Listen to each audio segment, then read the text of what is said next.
Voici la toute nouvelle BMW série 2 et nous l'avons ici pour vous en version 235, le modèle sport haut de gamme. Et nous allons vous dire tout ce que vous devez savoir sur les changements de cette nouvelle génération ici et bien sûr comment cela se rapporte également aux concurrents. Tout pour vous avec Thomas et Autogifu en 4K plein écran. C'est parti. Voici la voiture en Brooklyn Grey, une de mes couleurs préférées chez BMW. Ce n'est pas une couleur mate à proprement parler, mais ça y ressemble un peu. Et à l'avant, vous pouvez apercevoir ici cette double calandre vraiment très large, disponible en option avec un éclairage. C'est quelque chose de nouveau et c'est en fait fabriqué en fibre de verre pour permettre de réaliser cette forme arrondie ici sur le côté. Ce modèle haut de gamme, le M Performance, a des ailettes horizontales dans la calandre avant et tout est assez assombri. Il ne s'agit pas seulement du pack M Sport, qui est de série pour la 235, mais aussi du pack M Sport Pro, qui comprend par exemple le noir, les coques de rétroviseur juste là, puis les phares optionnels viennent avec des LED matriciels, donc ils ont tous été retravaillés dans la version européenne. Nous avons aussi ici la pointe bleue au-dessus, et c'est intéressant sur le plan juridique que vous ne puissiez pas ou ne devriez pas pouvoir voir cette partie bleue de l'avant pour ne pas la confondre avec une voiture de police derrière vous ou autre. Mais vous pouvez jeter un œil de profil latéral. La nouvelle série 2 est également liée à la série 1. La nouvelle, il s'agit de la même plateforme à traction avant, mais une version à traction intégrale est aussi disponible, comme pour ce modèle haut de gamme. Donc c'est comme avant, plus arrière à la demande. Et les roues, 17 à 19 pouces. Celles-ci sont les plus grandes. Le 235 a aussi des 19 pouces de série. Divers styles sont proposés. Intéressant avec les étriers de frein rouge. Longueur, 4 mètres 55 ou 179 pouces. Et en fait, puisqu'il y avait aussi débat sur la série 1, est-ce comme un facelift prolongé? Est-ce une toute nouvelle génération? Et BMW a également changé leur code interne du véhicule pour cela, car l'empattement est resté le même et les portes aussi, mais même à l'intérieur des portes, il y a maintenant des mesures différentes pour améliorer cette sécurité en cas de collision. Mais à part ça, nouvel intérieur et encore plus de changements à l'arrière, etc. Donc tout le reste est nouveau. Et puis ils ont décidé que c'est une toute nouvelle génération. Ici, c'est notre couleur de véhicule gris Brooklyn que vous pouvez voir sous la forme berline. Ici, c'est bien une 5 portes. Et celle-ci a également cette forme d'épaule vraiment prononcée qui est même plus creusée qu'avant. Et vers l'arrière, on peut voir un nouveau design des feux arrière, une unité arrière entièrement nouvelle. Et ils ont également un peu abaissé cette zone ici et le logo est plus large et c'est pourquoi cette zone semble alors plus mince. Ainsi, il donne l'impression que l'arrière entier a un aspect un peu plus sportif que le modèle précédent. Un nouveau thème également pour la série 1, même pour le nouveau X3, est que la police des fausses échappements autogravures a réussi. Il n'y a pas de faux échappements et ici, dans le modèle sport, on voit un échappement bien visible. Ils ont également une fonction 4 tuyaux. Et dans les modèles normaux, comme les plus petits moteurs à essence et ainsi de suite, vous avez un échappement invisible. Cela signifie qu'ils sont juste en dessous. Et donc, vous avez un design complètement propre, sans faux graphisme d'échappement, etc. Et là, vous avez cette unité de diffuseur dans la partie inférieure. Les modèles de base seraient un peu plus subtils. Je vous parlerai bientôt des moteurs. Nous avons aussi, si vous l'avez vu, un autre véhicule ici aujourd'hui. Et voici le bleu turc Borusan, nommé d'après cette région, cette ville, et aussi le circuit, une couleur bleue criarde avec des roues de 19 pouces. Nous avons ici un style M différent. C'est un modèle américain pour le marché nord-américain. Vous pouvez voir par exemple la différence ici sur le côté, un petit indicateur jaune au feu, un indicateur rouge au même emplacement et pas d'accentuation bleue car elles ne sont pas autorisées sur le marché nord-américain par les régulations. Même s'ils sont permis dans l'UE, ce sont des choses quelque peu bizarres et étranges. À part cela, celui-ci n'a également pas de rein illuminé. C'est juste une option pour cette semaine. Ça marche aussi quand c'est tout noir. Mais le rein illuminé, bien sûr, ajoute ceci. Spectacle différent. Comme je l'ai dit, vous pouvez aussi l'obtenir aux États-Unis. Sur le côté, vous pouvez voir qu'il apparaît vraiment totalement différent dans cette couleur. Mais ce qu'ils ont en commun, c'est qu'ils ont tous les cadres noirs autour des fenêtres, même dans les versions de base. Ainsi, cela permet de rendre la série 2 toujours un peu plus sportive, par exemple si vous la comparez à la série 1. Pour la suspension d'ailleurs, le modèle normal a une suspension de base, avec le pack M Sport ou en standard sur la M235. Vous avez des amortisseurs adaptatifs. La suspension est très sportive, mais ces amortisseurs adaptatifs en fréquence visent à trouver un bon compromis global entre sport et confort. Vous ne pouvez pas ajuster activement, donc ça ne changera pas avec le mode de conduite. L'amortissement adaptatif en fréquence signifie que lorsque vous avez une amplitude différente due au choc, il les gère de manière distincte et efficace, avec un coussin hydraulique. Ainsi, lorsque vous avez une longue vague ou quelque chose de similaire, vous conservez un bon contact avec la route et cela peut être légèrement plus rigide. Cependant, quand un impact soudain se produit avec un nid de poule, cela devient plus indulgent et confortable alors. Je l'appelle passivement adaptatif. D'ailleurs, vous voyez ici ceci estampillé en deux. Juste ici, dans ce pli Hofmeister. C'est assez difficile à voir car c'est noir sur noir, mais c'est un autre élément de design qui est présent dans beaucoup de leurs modèles actuels. Parfois, ils ne l'ont pas ici, mais à l'intérieur. Mais dans ce cas, non, car ce sont des portes sans cadre. Ils voient à la fois l'avant et l'arrière, tous sans cadre. Une autre raison de garder cette ligne de toit. D'ailleurs, voici la jante forgée de 19 pouces. Elle est incluse dans le pack technologique M, où vous avez des mesures supplémentaires de rigidité, etc. Donc, pour encore plus de sportivité. Cependant, si l'on considère la perspective environnementale, il y a un inconvénient car la jante forgée est, disons, faite de matériaux bruts normaux. Alors que pour toutes les roues en aluminium normal, comme celle-ci, y compris les 19 pouces, toutes les nouvelles roues en aluminium sont maintenant composées de 70% d'aluminium recyclé. Et comme l'aluminium est quelque chose qui, vous savez, nécessite beaucoup d'énergie pour sa production, le recyclage prend tout son sens pour réduire la valeur du CO2. C'est quelque chose qu'ils font maintenant sur toute la gamme. Pour les indicateurs de direction, vous verrez cet effet de pulsation qui est clairement visible à l'avant ainsi qu'à l'arrière. Concernant les moteurs disponibles en Europe, il y a le moteur diesel 2 litres 4 cylindres et le moteur essence 1,5 litres 3 cylindres. Certains disent qu'ils ne souhaitent pas avoir de 3 cylindres dans une BMW, mais cela varie selon vos propres besoins et préférences, en particulier si la puissance n'est pas un facteur de décision important pour vous. Puis cela n'est peut-être pas très important sur le marché américain, avec seulement le moteur essence 2 litres 4 cylindres, comme en Europe, avec différentes puissances possibles. Vous avez aussi des moteurs mild hybrid selon le choix du moteur. Ce modèle est le haut de gamme avec un 4 cylindres 2 litres dans le M235. Nous avons aussi un dôme supplémentaire pour plus de rigidité, celui-ci à 300 chevaux en UE, 317 aux USA. Et les chiffres d'accélération, 4,9 secondes pour le U, 4,7 secondes pour le U-Spec, car 60 miles par heure est toujours un peu moins que 100 km à l'heure. Les poignées de porte sont identiques. Vous fermez en touchant ici. Sinon, vous ouvrez comme ceci. Puis il y a le bruit de fermeture. Porte sans cadre ici. Il est rare d'avoir des véhicules avec un bon son de fermeture lorsque leurs portes sont sans cadre. C'est bien sûr un problème de le concevoir ainsi. Et ici, disons que c'est assez bien, c'est correct, pas le meilleur entendu, mais nous avons aussi entendu pire et vous pouvez voir bien sûr toujours le design avec les portes sans cadre.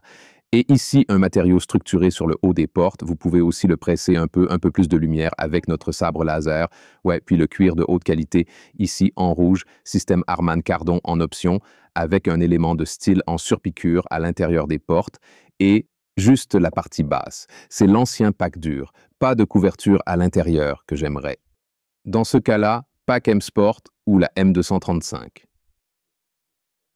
Ici avec l'emblème d'entrée M et aussi le volant M, avec ses coutures colorées à l'intérieur.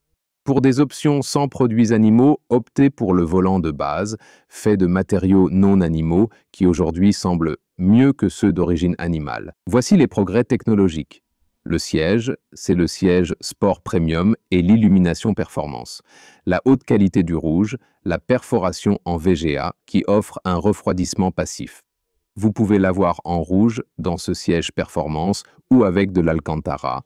Je peux vous montrer cela si vous voulez une couleur plus subtile, alors la version Alcantara ou avec un siège sport de base, choisissez différentes couleurs. Ou un siège de base dans les modèles normaux disponibles sous ces formes. Avec 189, 1,88 m, c'est la version avec le toit panoramique. Jusqu'au plafond, beaucoup de marge. Sur le côté, à gauche, encore de la marge avec 1,89 m ou 6 pieds 2. Très confortable grâce aux matériaux du siège. Les surfaces sont aussi bien construites. À cet endroit, vous pouvez allonger la partie avant, qui est bien moelleuse. Et vous avez en général une position assise très sportive. Ça vous engage déjà. Et nous avons récemment conduit la BMW série 1, la 135, et cette voiture-là nous offrait déjà un caractère extrêmement sportif. Je peux m'attendre à la même chose ici. Volant, contrôle classique, menu intérieur et extérieur, haut et bas, grande palette. Et cette pièce ici est quelque chose de spécial. C'est en véritable aluminium. Et chaque pièce est mise dans comme un machine.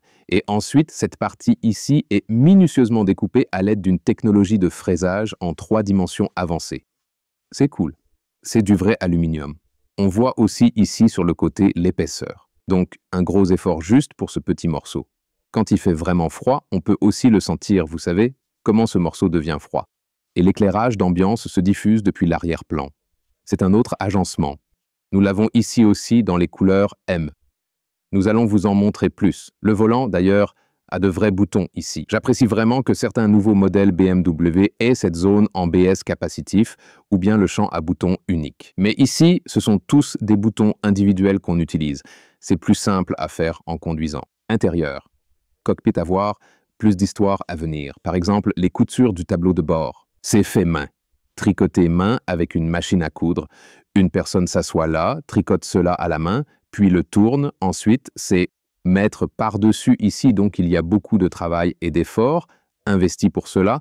Aussi belle intégration ici pour l'éclairage ambiant dans les couleurs M et quand vous ajustez la température. Par exemple, ici, tout vire au bleu. Lorsque vous augmentez la température, tout vire au rouge. Oh, également sur le côté, ah, voilà, William s'en souvenait bien de la série BIM BB1 et m'a donné le conseil pour ça. Donc, c'est toujours bien d'avoir non seulement 2 yeux, mais aussi 4 yeux. Alors, c'est vraiment pratique, en fait. 2 paires d'yeux et un cerveau chacun. Sûr, ici dans le... Ce serait fou. Dans la console centrale, à l'avant, il y a un tapis de charge à induction. Voilà, vous pouvez le mettre juste ici. Et il est également refroidi par en dessous. Il y a comme une fente ici pour les évents. Et ça ne surchauffe pas. Ici, les porte-gobelets, ils ne sont pas adaptatifs cependant. Et je critique ça parce que certaines bouteilles plus minces volent, que 2 chargeurs USB-C. Cette petite unité manuelle, c'est bien d'avoir ce réglage de volume-là. Ici, pour passer les vitesses. Bien fixé, cet accoudoir est vraiment doux. Et en dessous, vous trouvez encore plus d'espace. Ouais, les choses que je critique ici, c'est l'absence de feutre à l'intérieur des porte-gobelets. Et aussi, j'aime avoir une interface physique pour l'unité de climatisation. C'est définitivement ce qui me manque dans les nouveaux modèles BMW. Un rapide coup d'œil sur l'autre matériau du siège. C'est le mélange Alcantara. Nous avons donc beaucoup d'Alcantara ici, la microfibre à l'intérieur des sièges, également ici. Ensuite, nous avons cette technologie spéciale. Nous l'avons aussi vu lors de la visite de l'usine Alcantara. Ils font ces trous au laser ici et là, puis une autre couleur brille à travers depuis l'arrière-plan. Vraiment cool, logo M illuminé. Ce modèle est aussi dispo sur le marché nord-américain, étant une spec US. L'Alcantara est disponible partout. Ici aussi, le simili-cuir de qualité. Si vous ne voulez pas que le siège soit tout en simili-cuir, une option est d'y incorporer un peu de microfibre pour plus de confort. Et ouais, au niveau du confort, vraiment, les 2 options sont bien. Mais il ne faut surtout pas oublier que ce sont ici les sièges M Performance. Donc, si vous cherchez plus de confort, vous pouvez aussi choisir le siège sport normal ou, dans la série 2 de base, opter pour le siège standard, selon le marché, bien sûr.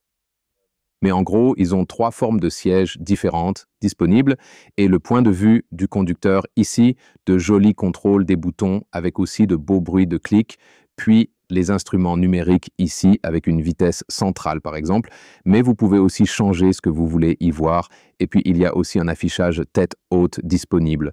L'écran central ici a une très bonne résolution, vous pouvez le voir comme ça et tout comme la zone climatique ici qui s'allume, l'application reste toujours dans cette zone-là. Ici, vous accédez à cette vue. Parfois, je la trouve un peu surchargée. La majorité d'entre vous n'en a pas besoin. CarPlay et Android Auto sans fil, c'est épique. Voici la clé M avec les couleurs M, si vous avez le modèle M Performance avec sièges arrière. Il y a une belle structure moelleuse sur les portes et du simili-cuir de très bonne qualité ici. C'est une sorte de structure en maille, rigide en bas. Donc, la question est toujours posée, même si ce n'est pas un véhicule très long, qu'en est-il de l'espace pour les jambes et la tête? Pour l'espace des jambes, je peux caler mes genoux ici. Ce serait plus simple si c'était un peu plus haut. Le truc, c'est que ce sont les sièges M Performance plus épais. Pour avoir plus d'espace pour les jambes, choisissez les sièges Sport classique ou de base dans la 2 Series Grand Coupé ici. Ça marche un peu, mais pas vraiment bien. Et pour la hauteur, je dois mettre ma tête dans ce petit renfoncement à l'arrière. Et donc, oui, je me heurte au siège ici. C'est le modèle spécification européenne avec le toit panoramique en verre. Cependant, à l'arrière, ça se soulève encore. C'est bien cela. Ouais, pas vraiment énormément d'espace. Doit être plus petit que moi. Alors, ça marche. 2 chargeurs USB-C et bosse centrale, tunnel de transmission avec les versions à 4 rousses motrices. Puis on peut baisser ceci. Les porte-gobelets sont adaptatifs. On peut aussi l'utiliser comme trappe à ski. Je trouve ça amusant ici, l'appui-tête centrale. C'est une option sympa. Peut-on simplement le replier et ensuite vous pouvez le plier comme ça si vous en avez vraiment besoin. Comparons un peu, spécialement pour nos amis sur le marché nord-américain. Voici le modèle américain qui est proposé sans le toit panoramique. Et il affiche un plafond qui est distinctif, en réalité, en raison des nombreuses exigences imposées par les tests de collision. Parce qu'il y a aussi un test de collision aux États-Unis où vous devez simuler un accident lorsque quelque chose n'est pas attaché. Et ensuite, vous savez, il y a moins de blessures à la tête, etc. Oui, ça devrait être attaché, tu sais, honnêtement. Mais le résultat, c'est qu'ici, dans cette zone, et aussi ici, tout est plus épais avec le plafond. Et cela crée une marge de manœuvre à cause de ces réglementations. Donc, quand je suis assis sous le toit non panoramique, spécifications américaines, le plafond est vraiment, vraiment proche de ma tête. Donc, je me cogne la tête au plafond ici. C'est un problème. Si l'on pense du plus au moins d'espace pour la tête. Espace pour la tête. La hauteur sous plafond, donc le modèle européen avec un toit fixe a le plus d'espace en hauteur, puis ce serait le modèle européen avec un toit en verre, ensuite le modèle américain avec un toit fixe, et le moins d'espace en hauteur serait avec le toit en verre et la version américaine en général. Vous savez donc, oui, l'Inde dit maintenant, genre d'accord, totalement fou. Et je me demandais toujours ici, quand vous voulez utiliser le siège du milieu et attacher votre ceinture, ce que nous faisons tous bien sûr et devons faire ici. Comme d'un côté, vous avez la partie pour la ceinture qui est juste ici, mais c'est un peu sur le siège extérieur et je me suis demandé quand je mets celui-ci et que je baisse la ceinture, est-ce que celui-ci va me... Vous savez donc, essayons donc de l'essayer, cette partie entre ici et ensuite nous avons une sorte de ceinture 3 points. Je veux dire... Peut-être que nous devrions d'abord essayer ici avec le siège du milieu, afin que je puisse m'asseoir ici comme un adulte de grande taille. Ce n'est peut-être pas la position la plus confortable, mais ça fonctionne tout de même. Voyons voir, c'est comme ça, donc cela fonctionne ici au niveau de la ceinture de sécurité. Mais maintenant, le problème, c'est que je ne suis pas sûr. Comme quand on est assis ici à l'extérieur lorsque c'est le cas, alors je pense que ce serait comme ça. On l'a vu, n'est-ce pas ? Donc ce serait un peu incliné. Est-ce que cela dérange mon dos ou quelque chose de similaire? C'est intéressant, car quand je le maintiens sur le côté, ah d'accord, ouais, ça a l'air pire que ce que c'est en réalité, parce que c'est comme ça, puis je m'assois ici, mais on ne le ressent pas vraiment trop, en fait. Donc finalement, c'est correct, prenons-le comme ça, je dirais. J'aurais imaginé que tu le ressens plus dans le dos. Ouais, mais je pense que c'est probablement rien que tu voudrais faire pour un long voyage de vacances. Et si tu te demandes aussi comment on peut ouvrir celui-ci à nouveau, parce que, en fait, le mécanisme est ici à l'intérieur. Genre, ai-je besoin d'un tournevis pour ça? Eh bien, il y a une solution facile. Il suffit de mettre l'autre ceinture de sécurité juste ici, comme ça. Voilà, puis nous l'avons libéré à nouveau. Maintenant, la force est avec moi à nouveau aujourd'hui.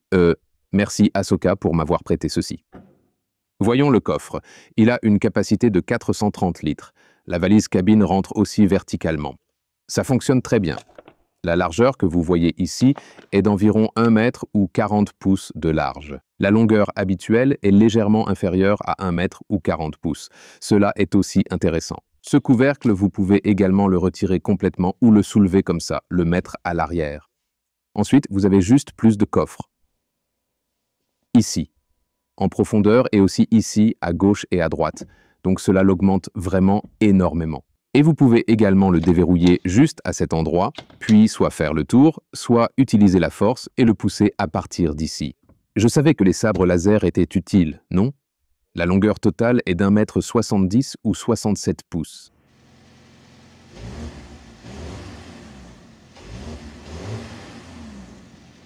La BMW série 1 hatchback n'est pas disponible en Amérique du Nord, mais la BMW série 2 grand coupé l'est, car les petits ou combat hatch ne se vendent pas aux États-Unis.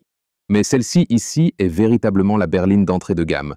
Le prix suscite toujours des discussions, bien sûr. 39 000 €, donc ça démarre là, et 49 000 € pour les 235 000, plus quelques milliers pour les options en plus.